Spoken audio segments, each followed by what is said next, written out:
Hi, ich bin Lukas, Sports Marketing Manager bei Dynafit und studierter Sportwissenschaftler. Und in diesem Video sprechen wir über die unmittelbare Wettkampfvorbereitung. Was passiert in den letzten 10 bis 14 Tagen vor einem Wettkampf und wie könnt ihr euch am Wettkampftag auch bestmöglich strukturieren? Auf was gilt es zu achten in Bezug auf Ernährung, in Bezug auf Pacing, in Bezug auf Support vor Ort?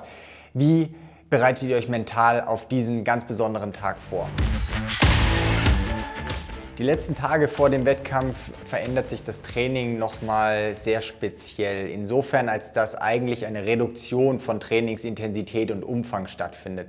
Wir nennen diese Phase Tapering-Phase. Bedeutet, wir bereiten den Körper wirklich explizit auf diesen einen Tag X vor. Dementsprechend setzen wir auch nicht mehr die großen Reize, sondern der Körper muss davon zehren und leben, was wir ihm davor an Reizen und Input mitgegeben haben, und bestmöglichst ist die Form eigentlich schon auf einem sehr, sehr guten Level. Durch eine Reduktion von Umfang und Intensität schaffen wir es dann, dass der Körper am Tag X wirklich topfit ist. In Bezug auf die Ernährung heißt das, natürlich zunehmend Speicher auffüllen. Wie wir vorhin schon gelernt haben, ist der Kohlenhydratspeicher ein sehr limitierender Faktor und wir möchten mit maximal gefülltem Kohlenhydratspeicher an der Startlinie stehen. Das heißt, wir müssen dem Körper die 2-3 Tage vor dem Wettkampf auch vermehrt Kohlenhydrate zuführen. Achtet also darauf, dass ihr hier nicht irgendwelche Experimente macht, dass ihr zunehmend wirklich mit Kohlenhydraten in eurer Ernährung arbeitet, dass ihr viele Kohlenhydrate esst und nicht meint, jetzt irgendwie zusätzlich noch extrem viel Proteine essen zu müssen, extrem viel Fette essen zu müssen, sondern der wesentliche Bestandteil der Nahrungsaufnahme sollten dann schon die Kohlenhydrate sein, sodass ihr da mit bestmöglichst gefüllten Speichern an der Startlinie steht und optimal auf den Wettkampf vorbereitet seid. In den allerletzten Tagen vor dem Wettkampf würde ich gar nicht mehr viel Training empfehlen. Da ist es super individuell und auch ein bisschen Geschmackssache, ob man am Tag vor dem Wettkampf noch eine kleine Vorbelastung macht oder am Tag davor direkt noch einen Ruhetag. Da gibt es keine pauschalen Aussagen zu, aber da müsst ihr einfach selber für euch rausfinden, was tut euch gut und womit fühlt ihr euch am wohlsten, und seid dann auch selbstbewusst an der Startlinie. Wenn es zum eigentlichen Wettkampftag geht, dann ist Planung alles und fangt wirklich an, frühzeitig zu planen. Setzt euch mit der Strecke auseinander, überlegt, was braucht ihr an Ernährung, welchen Support braucht ihr, was für eine Pace wollt ihr laufen, was ist die Zielsetzung, und wenn möglich, macht euch auch schon mal ein Bild von der Strecke. Geht vielleicht schon mal 3, 4, 5 Wochen vor dem Wettkampf auf die Strecke, schaut euch die wesentlichen Punkte und die Stellen an. Gerade im Ultratrail kann das manchmal sehr, sehr hilfreich sein. Wenn es darum geht, sich eine Ernährungsstrategie aufzubauen für einen Wettkampf, dann helfen wiederum die Graphen, die wir vorhin uns angeschaut haben, sehr, sehr gut. Denn da wisst ihr ziemlich genau, bei welcher Intensität ihr wie viel Kohlenhydrate bzw. Fette verstoffwechselt.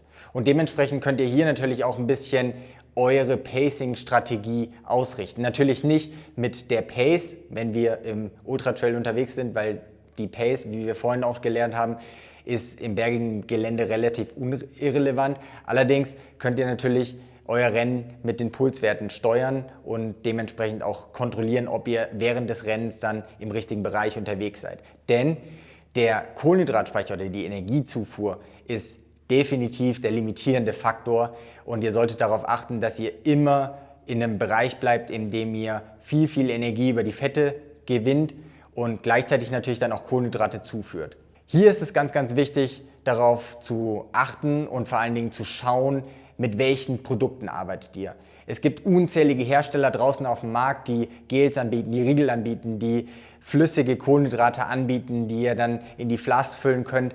Allerdings müsst ihr die Produkte definitiv testen, denn so ein bisschen unterscheiden sie sich dann immer, sei es im Geschmack, aber auch in der Verträglichkeit.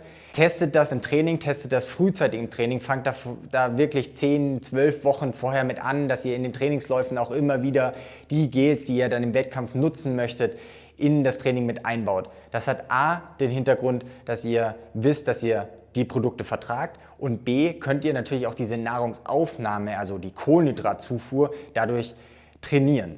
Ein Eine relativ pauschale Regel, die aber ganz häufig doch ganz gut zutrifft, zumindest unter Belastung, ist, dass man ungefähr 1 Gramm pro Kilogramm Körpergewicht, also in meinem Fall, ich wiege 78 Kilo, wären das 78 Gramm Kohlenhydrate pro Stunde, die ich zuführen könnte.